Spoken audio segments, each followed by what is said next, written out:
to Hope at Night, featuring Michael Hasel. Q&A with our live audience and host Anil Kanda. Today's episode, Can Archaeology Confirm the Bible? And here's your host, Anil Kanda. Welcome to Hope at Night. How many of you would love to find some buried treasure?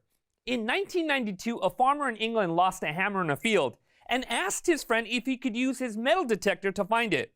While searching, his friend ended up uncovering tens of thousands of gold, silver, and bronze coins and other valuables, all dating back to the Roman Empire. It was the largest find of Roman treasure ever found in Britain. I don't know if he ever found his friend's hammer, but he certainly nailed the Treasure Hunter of the Year award. Today, we're going to meet a different kind of treasure hunter.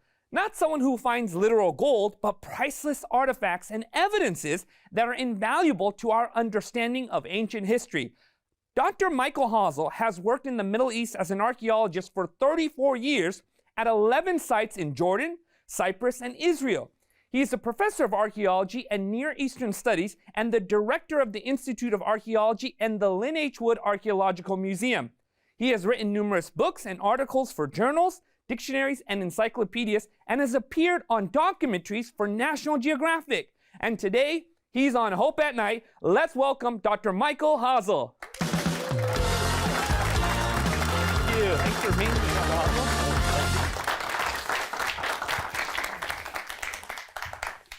Dr. Hasel, when I found out there was going to be an archaeologist on this show, I just started to remember movies like Indiana Jones. And the first Indiana Jones movie I watched was Indiana Jones and the Temple of Doom. And I thought, wait a minute, is that what my people do? And then the second time I watched it was Indiana Jones and the Raiders of the Lost Ark. That was all the experience I had with archaeology growing up. Now, I know there are different kinds of archaeologists. What kind of archaeologist are you? Well, I focus on the ancient Near East, and so I look primarily at biblical archaeology, which covers, I'm a Near Eastern archaeologist, so it covers the entire Middle East, but most of my work has been concentrated in Israel. There are certain countries we can't work in as Americans, like Iraq and Iran and some of these places, although we study and teach about those as well. What's the lifestyle of an archaeologist? Are you being shot at? Are you on the ground digging for hours? Is it exciting? Is it boring? What's life like as an archaeologist? It's really exciting. I get to travel a lot. I get to combine science and the humanities, which is really something that I enjoy a lot. I'm dressed very differently here today. As you can see from the picture, we say, you know, you clean up really nicely after being on a project for 6 weeks or so, or 8 weeks. But it's very grueling work. It's like construction work, but you're deconstructing, you're uncovering and excavating. You were part of a groundbreaking discovery that shook the world, something that was connected to King David. Could you tell us about that? Yeah, David is probably one of the most well-known figures of the Bible. He's mentioned, I think, 990 times, 975 times, depends on which version of the Bible you look at, because some of them have titles as well. From the first time he's mentioned early in the Old Testament all the way to the very last chapter of Revelation, actually. And yet there have been major questions in the last 30 years about the historicity of David, about his background and all of that kind of thing. So this is a National Geographic cover story focusing on our excavations some years ago.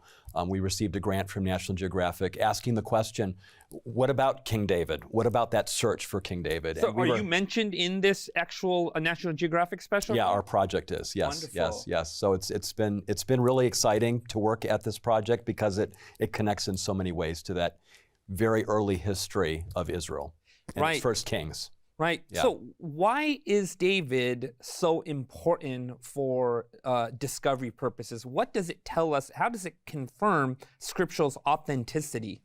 Well, there's a number of questions around David, and one of the big questions that came up is a question, yes, that Philip Davies posed in 1992. Philip Davies was a professor at the University of Sheffield in England, and he questioned the entire narrative, whether it was factual or mythical. He says basically it's as mythical as the stories of King Arthur and the Knights of the Round Table. He's an English scholar focusing on that aspect of English history. And he used the argument that the biblical empire of David and Solomon hasn't the faintest echo in the archaeological record, and basically argued on the basis of absence of evidence for the lack of the existence of David. We never found his name in the archaeological record. We never found a whole lot relating to his empire, if you will. And I can see why that would be super important, because if he is mentioned so much in the Old Testament, even the Messiah is called the son of David, confirming David would be very, very crucial, especially as being the most famous king in the Old Testament. Right, exactly. I mean, I was living in Jerusalem in 1996, and the entire city celebrated the 3,000-year anniversary of Jerusalem, because David conquered Jerusalem. And so if David didn't exist, there's a big problem for millions, billions of people around the world, right? Incredible. I can see why so much hinges upon this. Right, exactly. Right. What about the evidence that proved the extended kingdom of David?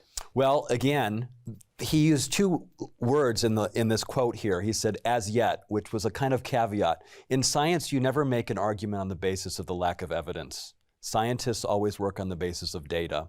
And so we had to go back in the field and continue to work and look for evidence. That's what archaeologists do. We uncover millions of bits of data every project that we work on. We have to process that data for years after the project is over.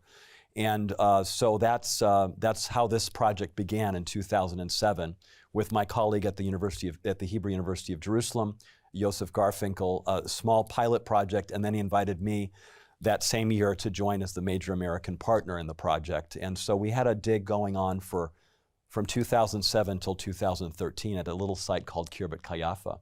Now, before we even get to that site, though, something amazing that as yet on this quote happened the very next year. This was published in 1992. Okay. In 1993, there was an amazing discovery made at Tel Dan.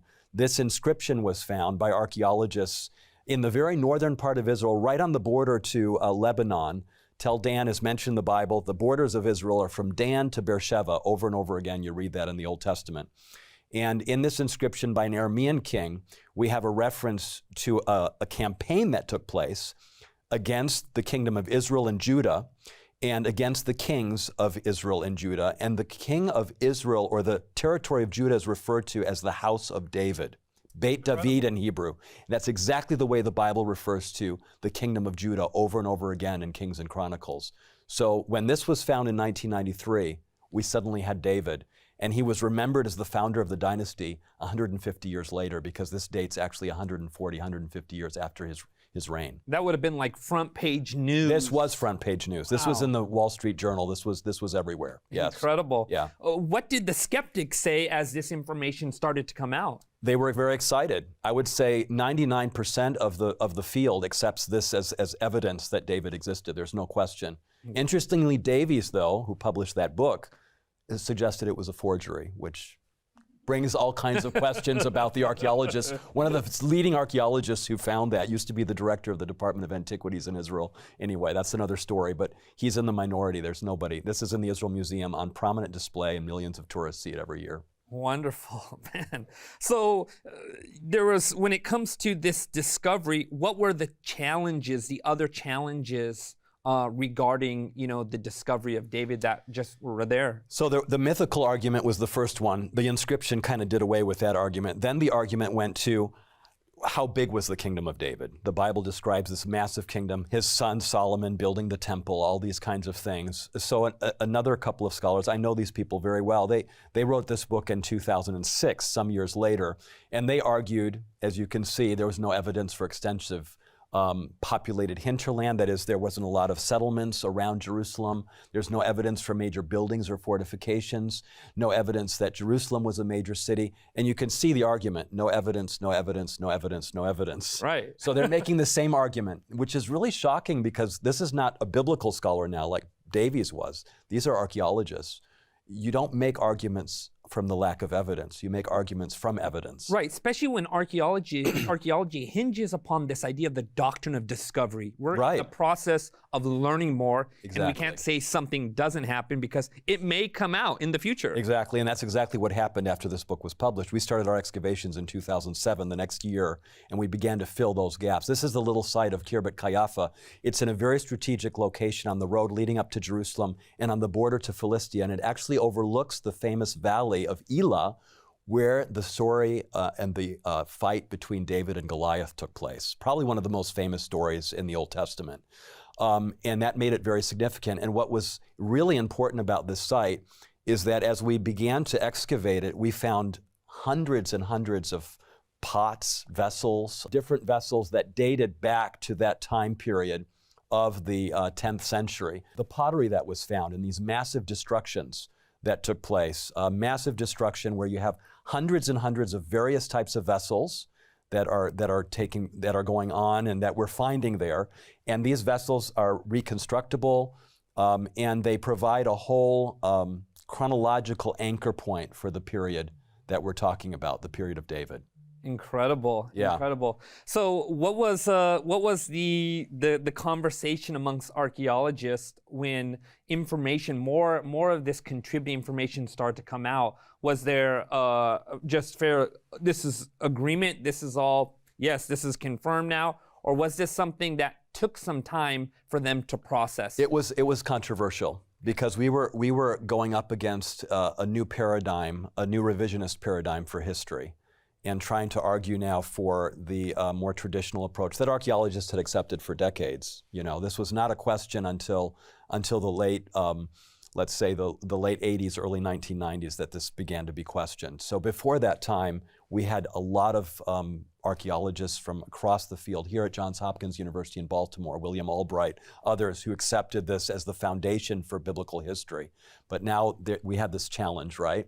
So we had these massive amounts of pottery. We had seal impressions that dated back to this time period. We had radiocarbon dates from Oxford University that solidified the time of the 10th century. We had a pristine site that was founded at the time of Saul and David. And this was really unique because it was on the border. It was, you know, a day's journey from Jerusalem, quite a ways away from Jerusalem, and yet here we have a fortified city. We discovered not just fortifications, but massive fortification. These fortifications were double walls that were actually quite deep.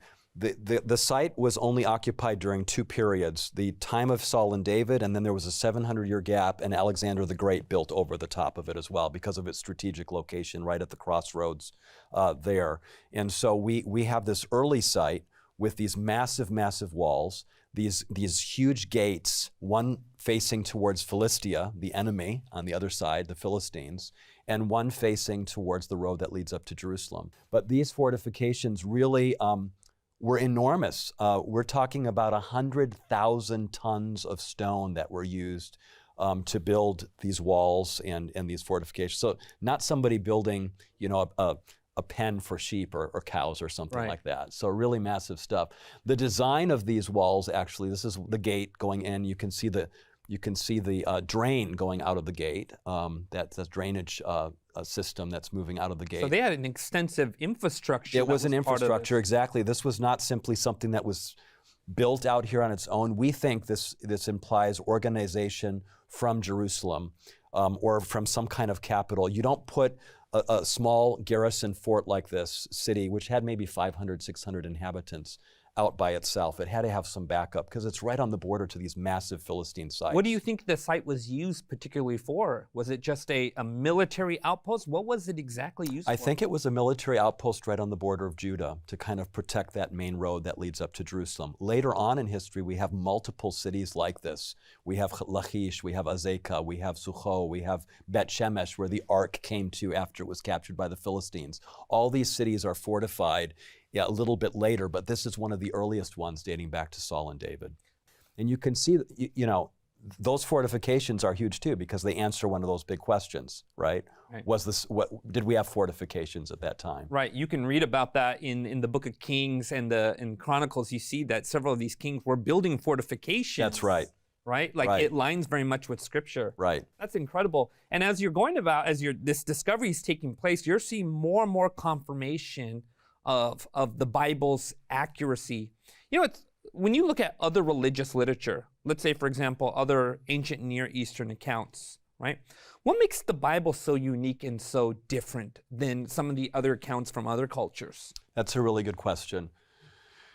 You know, we have an Institute of Archaeology at a Christian university where I teach, and it's focusing on biblical archaeology. And you normally wouldn't have, I mean, where else would you have that? You know, the Bible lends itself to that because the Bible is actually a book that's constituted in history, or a series of 66 books that are constituted in history.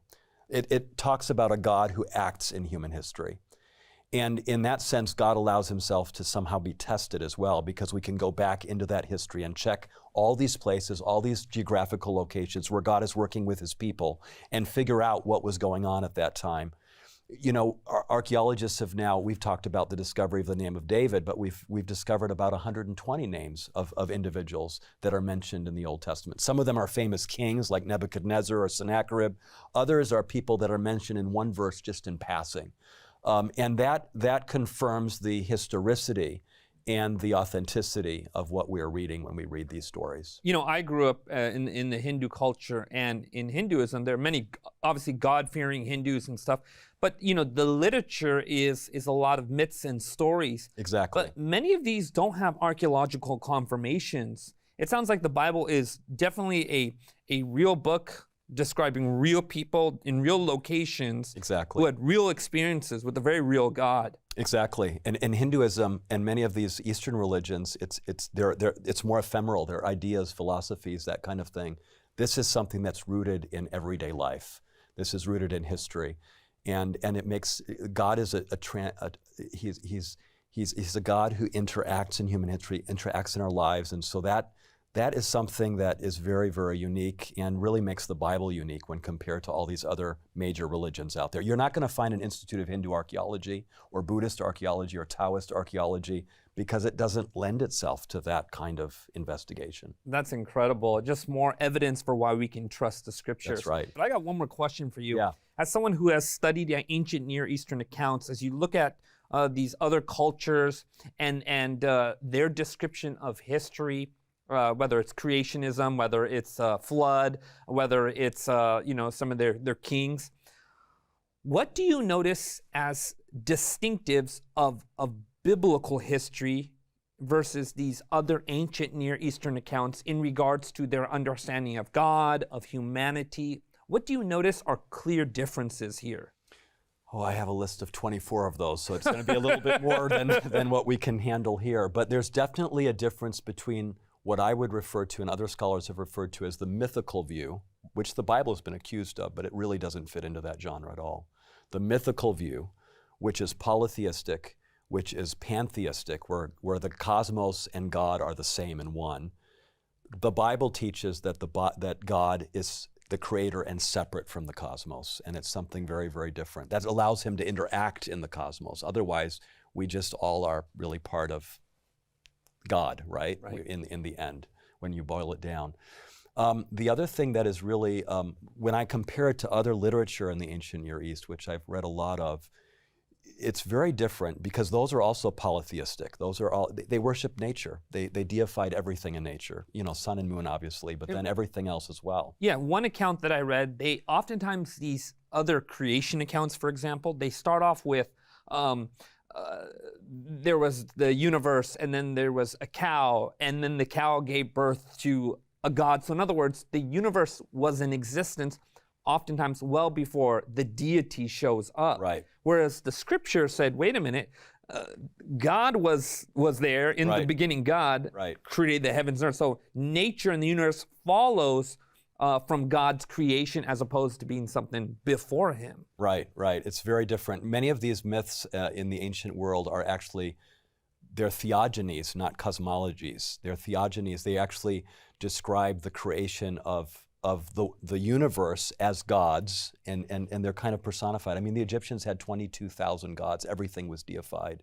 I think in Hinduism, that has been multiplied to 33 million gods, Right. right? So that's What was just that a word continuation. you used? What was that word? Theogony? Theogony. It's a theogony. It's a creation of gods by the gods. Wow. So in these other accounts, you see the creation of gods, whereas the Right. scriptural account says, no, Right. God has always been Well, there. you look at Greek and Roman mythology, and the gods are very capricious. They're very much like us. They have relations. They have children. They get into fights. Conflict. They get into conflict. Exactly. You don't have that in the Bible. There's one God. He's sovereign. He's wonderful. He creates a perfect world, and he finds a solution for humanity in that imperfect world after sin enters. And there's something amazing about that. The other thing that is really amazing in the Bible, while we're on this tangent a little bit, is this. When I read the Bible, and I read ancient Egyptian texts, for example, I'm an Egyptologist, and in the Egyptian texts, the Egyptians are always victorious in their military campaigns. There's never an admittance of defeat, ever. You read the Babylonian texts, the Hittite texts, the Assyrian texts. They get rid of it. They get rid of all the defeats, information. or they're quiet about them. They never talk about them at all. You read the Bible, it's filled with God's people's triumphs as well as their defeats. They're the things that they did well and the things that they really didn't do well at all on. So what you're describing essentially is this evidence for this embarrassment evidence seems to actually work in favor of the accuracy of Scripture. I think the Bible gives us a more accurate account of what really happened in the ancient world, whereas many of these, and of course you talk to an Egyptologist or an Assyriologist or some of the experts, and they might not see it quite that way, but there's definitely an element of whitewashing history where you don't have that in the Bible, I think. And the Bible gives us then, as a result of that, the Bible gives us not only the realities of what people faced back then, like we do today, but it also gives us direction on how to deal with those realities from a biblical perspective. I love what you're saying. The Bible tells us the truth about God's goodness, but also tells us the truth about man's brokenness. Dr. Hasel, I've appreciated this first segment. We've been talking with Dr. Michael Hasel about landmark archaeological findings that sent ripples around the world. There's more to uncover, so don't go away.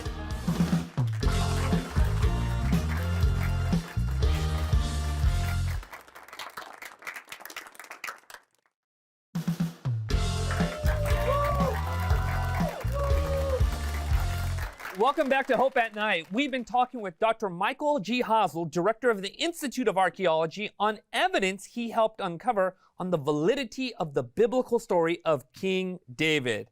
Professor Hasel, we've been taking a good look at this archaeological site that you were a part of, this fortification. What else did you discover in regards to the gates, the very entrance of this fortification? Well, the modern name of the site is Qeiyafa. That's an Arabic name. And so sometimes Arabic names tie into the Hebrew names because these are sister languages, kind of like Dutch and German, and they're related historically. But the reality is that sometimes they don't. And in this case, the modern name doesn't help us at all. So what was the identification of the ancient site? Actually, we found two gates at this site, which is very unusual, especially for a small site like this. We know Jerusalem had multiple gates in ancient times. The Bible talks about that. Today there are 8 gates in the old city of Jerusalem. In ancient times, though, most cities, besides large cities like Jerusalem, most cities only had 1 gate because it was the weakest point of defense. You know, it was the hole in the wall that you could easily go through, right? That's where they take the battering ram. Exactly. So to have more than 1 gate weakened your city. And for a little fortification like this with only 500 garrison troops maybe here, or families, this would be very, very difficult and very unusual to have 2 gates. So when we found those 2 gates, we were like, man, 2 gates, that's interesting. Because there's a verse in the Bible in 1 Samuel 17:52, telling the story of Goliath as we go through the story, the famous story of David and Goliath, where Goliath has been slain by David. He's been hit by the sling stone. His head has been chopped off. And then it says, when the Philistines saw that their hero was dead, they turned and ran. And the men of Israel and Judah surged forward with a shout and pursued the Philistines to the entrance of Gath and to the gates of Ekron. Their dead were strewn along the Sha'araim road to Gath and Ekron. Now, when you and I read this, it's like all these names just, you know. But the reality is, the narrator, the writer, wanted you to know exactly where this took place and exactly how this happened. And when you stand in the Elah Valley and you look down from Azekah, which is on this slide here, down into the Elah Valley, you can see the layout perfectly of how this all would have transpired. And so what's interesting with these two gates is, in that verse, Sha'arayim, we actually have possibly the identification of our site, because Sha'ar in Hebrew means gate, and Ayim is the dual ending. Ayim is the dual ending, which means two. So this is maybe the city of two gates. We have suggested this in our publications. Wow. It's been accepted by a number of historical geographers. And if this is the case, we've actually found a city that's mentioned in the story of David and Goliath for the first time. More verification of what the scriptures are saying. Exactly, Right. exactly. So that was very exciting. What other evidences did you find besides the Judean inscriptions? How do we know this is a Judean site? Actually, diet is a very important part of determining some of these things. We can see that there's kind of this line, this line arbitrarily that we put here, that separates the territory of Philistia on the left from the territory of Judah on the right. You see the sites of Ekron and Gath that are circled here. Those are Philistine sites. I excavated at Ekron for many years in the 90s. I excavated at Ashkelon on the coast with Harvard University in the early 90s.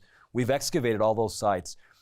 15 to 30% of the bones that we find, because we collect all the faunal material, all the bones, we want to know what people ate, right? 15 to 30% of the bones at the Philistine sites are pig bones.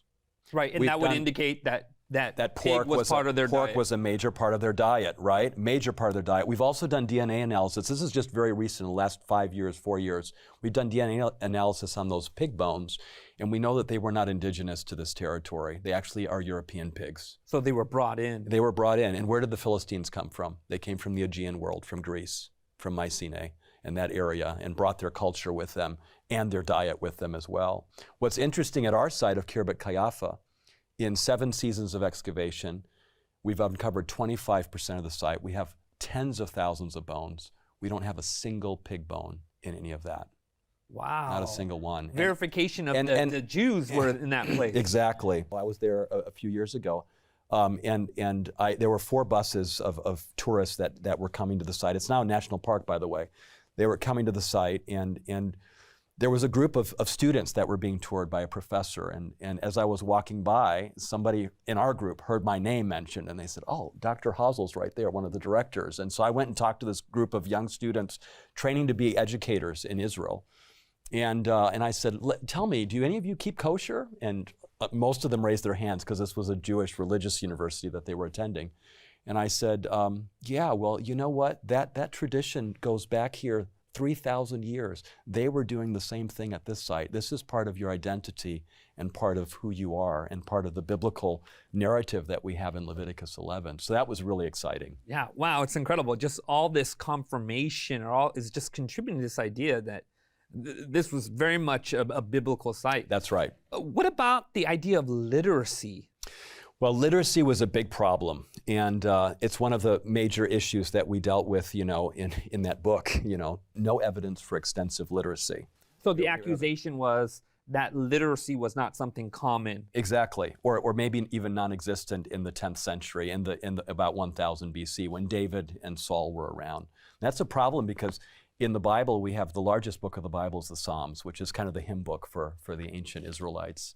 And a large number of those Psalms were written by David, right. 78 of them. So if David didn't write those Psalms, what does that do to the whole thing of David, right? We found this inscription in 2008. On October 30 of 2008, it was the second top story on CNN.com. This is the oldest Hebrew inscription ever uncovered in Israel. 5 lines of writing. You can see on the first line, you can see the letter A kind of sideways, and you can see it upside down, and later on, a couple lines down, you can see it right side up. Actually, the upside down is the correct version. That's the Aleph in Hebrew. This is the alphabet already being written out. There's a lot of letters that are missing that were not preserved because this is written in ink on a broken piece of pottery about this size. But we know that it begins with the words "do not do," which is something that we find a lot in the Bible, right? So it's a typical Hebrew phrase. And when we first found it, we brought it in 2008 to Boston, where we had our professional meetings, and here were is my colleague standing, Joseph Garfinkel from the Hebrew University, with two of the leading scholars from Harvard University. Frank Moore Cross is looking at the object right now. He couldn't sleep that night. He was so excited because he's the world's leading epigrapher. He passed away a few years ago. Things that keep archaeologists up at night. Yeah, right. This was the first inscription, the oldest Hebrew inscription, and he has been studying this in his entire life. And he says, "I couldn't sleep. This was so exciting, you know." So, and Larry Steger in the background, sitting in the chair, is the director of the Ashkelon excavations for 35 years. The letters were so faded. We took this to a number of imaging labs in Santa Barbara, Cedars-Sinai Hospital in Los Angeles, different places, to just get the best images of this so we could read it. And there have been at least 25 scientific articles written with different readings of what this is, whether it's a list of names or whether this is describing the establishment of kingship in Israel, as one person says. Anyway, there's a lot of different discussions about it, and you have to reconstruct the text by putting in letters that are not visible anymore. But at any rate, it was very, very exciting. And this is one of those images, and you can see, you know, some of the clarity that comes out with that. This is the genesis of our alphabet, you know, 3,000 years later that we're still using. This made the cover of Biblical Archaeology Review, the popular magazine. A few years later, in 2012, we found another inscription in one of the houses, a part of a jar, actually, with an inscription on the shoulder of the jar. And here you can see the inscription on the shoulder of the jar, which is really amazing. It's incised into the jar before firing, not written by ink this time, so this was much better preserved. You can see the jar was smashed and we had to put it back together again. But it mentions for the first time an individual that's also mentioned in the Bible. At least the name is mentioned in the Bible. That's Eshbaal or Ishbaal. He was one of the sons of Saul and one of the major princes of Israel. Now, the Ishbaal we have on this inscription is not the Eshbaal of the Bible. It doesn't say Eshbaal, the son of Shaul. If that was the case, that would be amazing. Right. But it's another Eshbaal, son of Beta, but it's the same name dating to the same time period, which gives us, and this made headlines again in May of 2015 when we published it in our scientific journal. And it elicited a call from the Prime Minister's office in Israel. Benjamin Netanyahu calls my colleagues. I wasn't in the country at the time, but he didn't call. One of his associates called my colleagues and said, "You have a meeting with the Prime Minister in 10 minutes. And they didn't even have it. Professor Garfinkel's wearing jeans here and a shirt. He didn't even have time to change, you know, for this meeting. But why would a Prime Minister be interested in a broken piece of pottery that's been laying in the dirt for 3,000 years? He's interested because this is, again, the earliest Hebrew inscription, and this is about identity. It's about the identity of a people. It's about the identity of a people of the book. And it's about the identity of these cities and these places that still are there to this day. So this was a very exciting moment, and it just goes to show that if we have two inscriptions at a border site, you know, far away from Jerusalem. And now we have new inscriptions since then that have been found in Jerusalem as well and dating to the same time period. If we have these inscriptions, we know that people, if they're writing, you know, on jars and on broken pieces of pottery, they were literate. And they could have been writing other things as well. And David certainly could have been writing the Psalms. This is the irony here because Professor Davies, the archaeologist, who said, "Hey, look, we haven't found anything that says that David or these kings existed."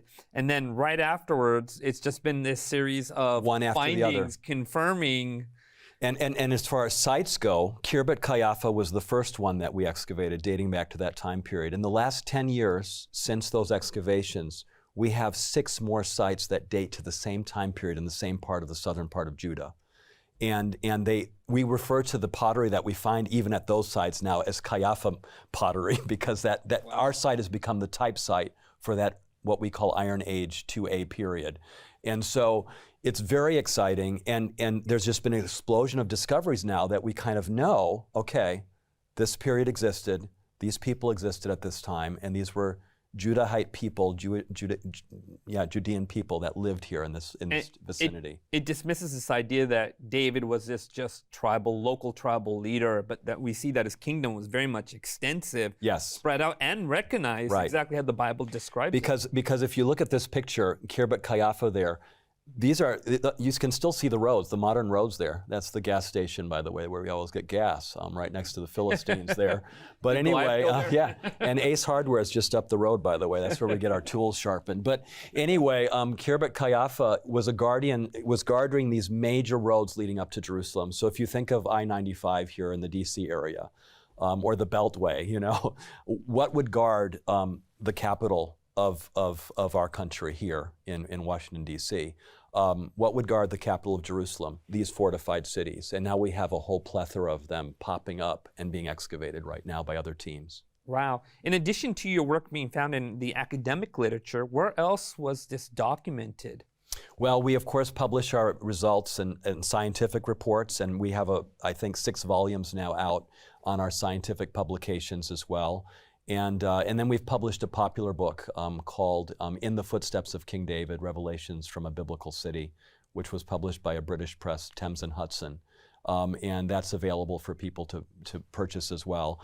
And I don't make any royalties on any of this stuff. And it's scientific stuff, so it's very technical. And you sell a few here to a few libraries, but publication is the very important. You excavate these sites, and if you don't publish the material, that information dies with you. So when you get a license to excavate in another country, it's like taking a loan out from the bank, and publishing this material is paying back that loan to that country and disseminating that information for others as well. Wow, incredible. In wrapping all of this up, why is this really important? What makes David so central to the Bible's history?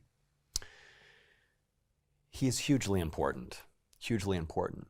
As Eilat Mazar, who just passed away a year ago, said in this article in National Geographic, she was an archaeologist working in the city of David in Jerusalem. She said, if you take David and his kingdom out of the book, you have a very different book. The narrative is no longer historical, but a work of fiction. I mean, think about it. David is the most mentioned, most talked about person in the Bible, almost 1,000 times mentioned, from the book of Ruth all the way through to the last. And he's pivotal for the whole kingdom of Israel. What would there be without David? Well, he wouldn't have defeated Goliath on that day. And perhaps Saul's armies and Israel would have been wiped out by the Philistines. Without David, Jerusalem would not have been established as the capital, because it was David that conquered the capital. And without that capital being there as Jerusalem, his son Solomon couldn't have built the temple there, which served as a temple for the next 400 years. And even beyond that, after the Babylonian destruction, was rebuilt again, and then rebuilt by Herod later on, and was around during the New Testament period as well. But the most important aspect of this, of course, we talked about the Psalms already. The most important aspect of all of this is it is the son of David that is prophesied as the coming Messiah. And if you take David out of the picture, what hope do you have for a Messiah? That's right. That is essential. And I just want to turn to the last chapter of the Bible, and this is Jesus. This is red letter in my Bible. It means Jesus is speaking. Behold, I am coming quickly. Blessed is he who keeps the words of the prophecy of this book. And then a little further down, it says, I, Jesus, have sent my angel, my messenger, to testify to you these things to the churches. I am the root and the offspring of David, the bright and morning star. And then it concludes, he who testifies to these things says, surely I am coming quickly. Amen. Even so, come, Lord Jesus. The grace of our Lord Jesus Christ be with you all. Amen. That's how the Bible ends. If you take David out of the picture, you have to take Jesus out of the picture. Right. And that's an important issue, not only for Jews, of course, because of the hope of the Messiah, which they haven't accepted yet as coming, but for Christians, billions of Christians around the world who are looking forward to that second coming. That's right. And if we can trust what the Bible is saying about David, we can trust what the Bible is saying about the history of Israel. We can trust what it tells us about Jesus. That's right. And the words of Jesus. And that makes the Bible also unique. That's the second thing that makes the Bible unique. It was constituted in history, and 30% of the Bible is prophecy. No other religion has that. No other religious sacred work has that. 30% prophecy. And there are about 350 of those prophecies in the Old Testament that point towards the Messiah, and specifically point towards the fulfillment that Jesus makes. And part of that, of course, is David, but everything else that moves along with that. So those two things allow us, again, to go back and test the scriptures and to see whether these things are so. Dr. Hasel, I can see why you're so excited about archaeology. It's contagious and gets me really excited about archaeology. Thank you so much for being here. Your mind may have been blown on some of these discoveries, or perhaps you've just uncovered more questions for yourself. After our break, we'll see if the questions of our studio audience matches up with yours and what Dr. Hasel has to say about them. So don't go away.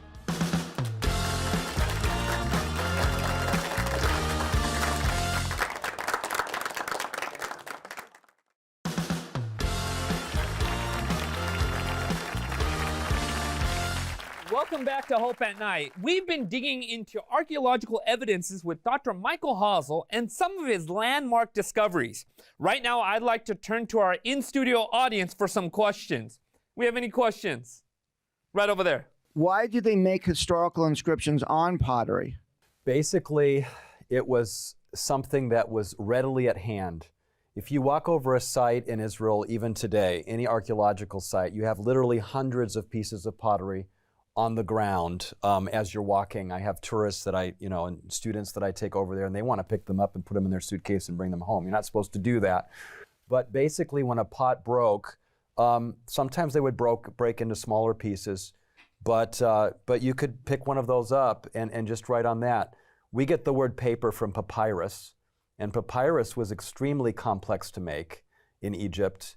It was very expensive to make, and so we call them ostraca, these inscriptions on pottery, and we probably find more of those because they're also preserved over time. Pottery just lasts forever. It's kind of like plastic, and so we find those a lot more. And the other materials that maybe they wrote on, whether that was parchment, which was leather, or whether it was, unless it was in a very dry area, like the Dead Sea Scrolls down near the Dead Sea, they would deteriorate in the rains, in the winter rains after time, just like they would here.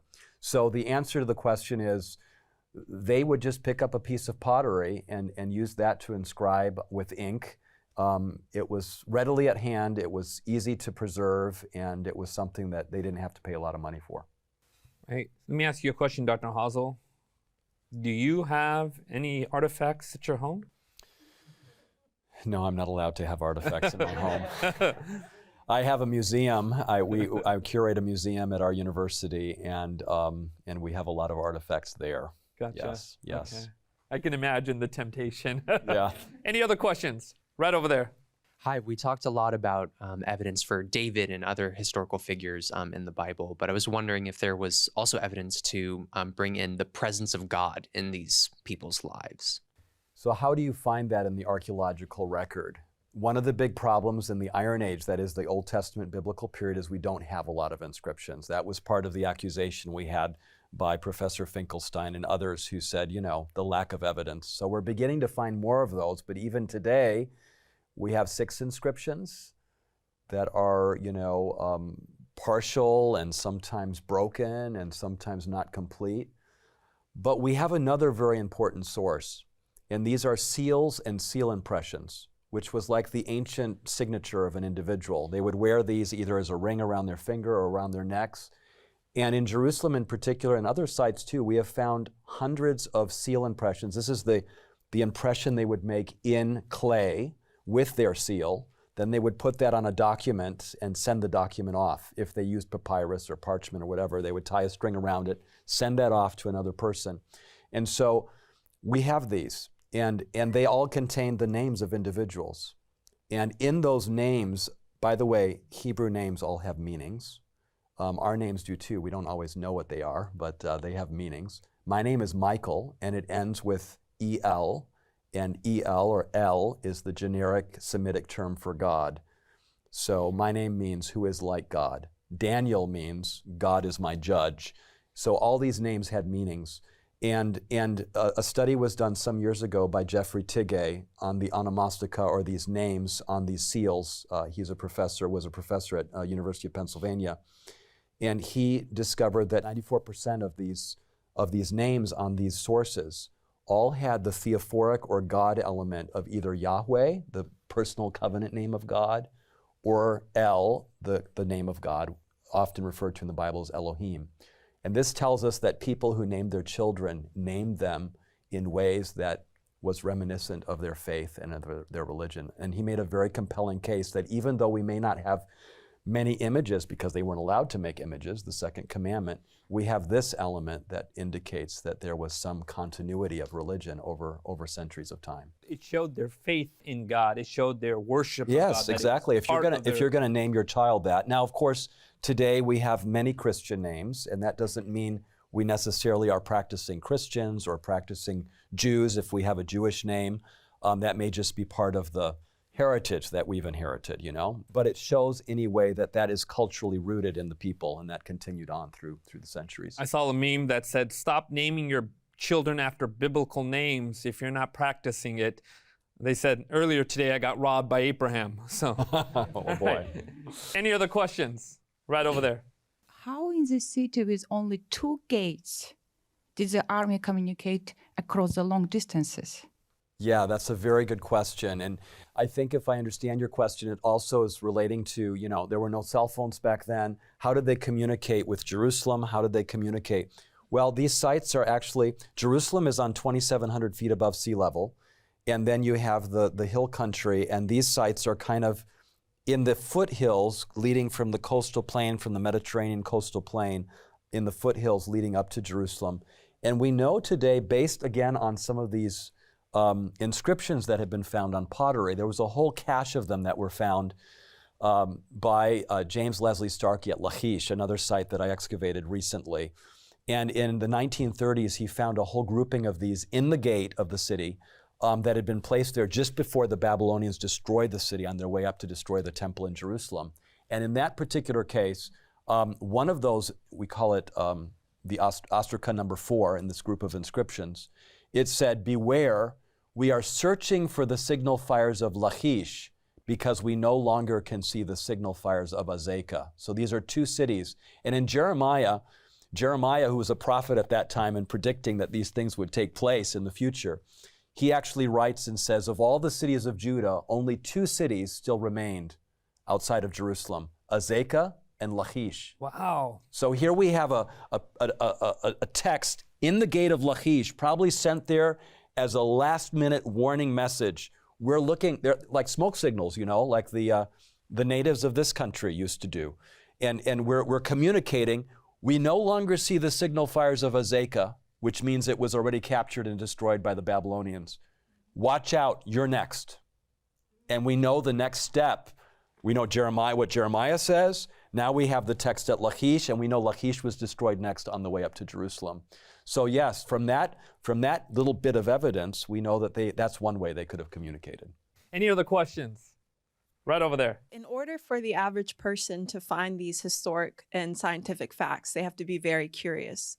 So my question is, for Christians that are living today, how can we combat the suppression of these historic facts by the science world? Where can you find more information about this material, actually, probably, right? And how's that disseminated? Yeah, you know, this is a big frustration that I have in my field, because we all are kind of in our ivory towers and our silos, and we're writing to a very small group of people that are listening to each other, and we need to popularize this material. That's a very huge thing right now that we need to do. And I just came from a conference in Houston 2 weeks ago, where an international group of archaeologists got together to honor my former professor at the Arizona, where I studied. He's 90 years old now, and he's the leading archaeologist in our field in the world. And he was reflecting on 60 years of scholarship in this world. And one of the big issues that came up is, how do we keep this going? How do we keep biblical archaeology going? Because the humanities are shrinking, STEM is growing. How do we keep this field particularly growing? And it was kind of depressing, because a lot of we had professors from UCLA, from University of California, San Diego, from Dartmouth, Ivy League institution, University of Chicago, and other institutions as well, discussing this issue. And I think popularization is one of the things that we talked about. We have to get the message out of the valuable things that we do for the community. And we had a number of young doctoral students in this group as well. It was a small kind of think tank of about 25 professors and experts, and then we had doctoral students as well. And they all said, "What are you guys doing? Have you not heard of social media before? Why aren't you doing this?" So this is something we really have to do. I would say there's a couple of resources. There's Biblical Archaeology Review, which is a magazine I mentioned. They come out twice a year, and it's a popular magazine, and you can find them at the Barnes & Noble bookstore or online. Everything is online right now. So Biblical Archaeology Society online. You can also look at another organization called the Associates for Biblical Research, which is a more evangelical, I would say, a group of Christians and trained archaeologists that are putting stuff out. They have a website, and they also publish a magazine called Bible and Spade. Those are the two kind of popularization mediums that we have right now, but we definitely do have to make more. Thank you. And I think especially with this episode, all that we've learned, I think it would be great to share this with somebody else who may have some questions about the Bible. Absolutely, right? Absolutely. That's Wonderful. right. Any other questions? Right over there. You said earlier that it was only in the Bible that you would find prophecy and facts, but couldn't we find that also in the Quran and the Torah, since they were also made by God? Even in ancient societies, there were elements of prophecy. They didn't quite operate the same way that prophecy operates in the Bible, in the sense that even in spiritualistic forms, you can go to a soothsayer, or you can go to someone to try to see what the future holds. We know that Saul did that, King Saul did that in the Bible as well. This is not something that is accepted in the Bible, but I'm just saying, you don't have long-range prophecy in the same way in many of these sources. Now, you mentioned the Torah. The Torah is part of the Bible. It's the first 5 books of the Bible, so you definitely have it there. There's no question about it. The first prophecy in Scripture is Genesis 3:15, which is a prediction about the Messiah crushing the serpent's head. So that certainly is there, and so you'll find that, and you'll find prophecies relating to Abraham and his descendants, which is found in Genesis 12 and 15, and that's the foundation. Genesis is the foundation for the rest of Scripture. But the Quran doesn't really have prophecy in the same way. When you read the Quran, it's more of the revelation that Muhammad received from Allah, and it's much more esoteric. It's just to give you an example, if you were to take the Bible and add up all the place names, cities, rivers, countries, places where these stories took place, and you do the same with the entire Quran, okay? You do the same thing there. By the time you get to Genesis 10, you have used up all the number of place names that the entire Quran has. So there's definitely a difference in terms of history, because they weren't concerned about the God who interacts in history in the same way in the Quran as we have in the Bible. And for that reason, because the Bible teaches a linear view of history and a forward-looking view of history, you also have a God that can predict the future as well as relate to us what happened in the past. And so he's the God of the past, he's the God of the present, and he's the God of the future. And that's a huge element that we find in Scripture. That's right. And it sounds like, when you read the Bible too, like you see plenty of examples where God is predicting something that took place, and we can see from history it took place, and it gives us confidence. Wait a minute. That's right. What he said in the past took place. We can trust him for what he says for us in the future. Exactly. Wonderful. Any other questions? Right over there. If the Jews have direct access to history and these findings, and they've been authenticated, then what makes it so hard for them to accept the existence of Jesus Christ? Oh, that's a loaded question, and one that's very difficult to answer, because every person that is part of that group of people would have to give different answers maybe for that. I think if we go back historically and look at the New Testament, we already see some evidence of that there. We see the wise men coming from the east and asking, where is this king to be born? They were following the star, and they come to King Herod. And what does King Herod do? He calls He calls the priests, he calls the scholars, the Jewish rabbinical scholars, and the Jewish scholars, and he says, you know, what do the prophecies say? And what did they answer? Bethlehem of Ephratah. They pointed back to Micah chapter 5, verse 2. And so that's where they went. So yes, they knew, but they were expecting something very, very different. And there's just so much history that has gone on over the centuries between Christians and between Jews. It makes it very difficult in many ways. We think of the Holocaust. We'll talk about that maybe in another program. We think about some of these difficult things they experience. There's really a divide between Christianity and Judaism, just from that cultural kind of thing. We share so much, and yet there's a divide there. And yet we have a huge growing number of Messianic Jews who have accepted Jesus as the Messiah, who have accepted the New Testament, and still identify with their Jewish roots. And I see them when I travel to Israel. I meet with them. Some of them are actually scholars as well, and they're openly professing their belief in Jesus Christ. So I think when you really carefully study the evidence and study the evidence for yourself, people are coming to that realization, even in their Jewish tradition.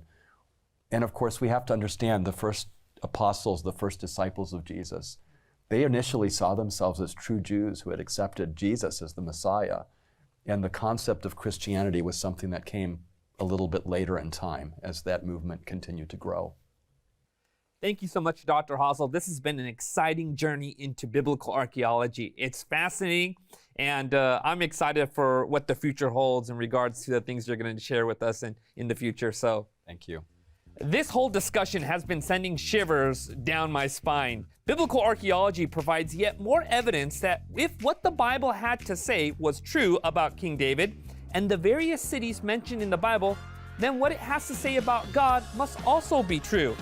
And that has a whole lot of implications for our lives, how we view ourselves, each other, and our destiny, and whether truly or not we can have hope at night. I hope you'll join me in living your life in the joyful reality of the Bible and the God it declares. Thanks again for joining us today. We'll see you next week at Hope at Night.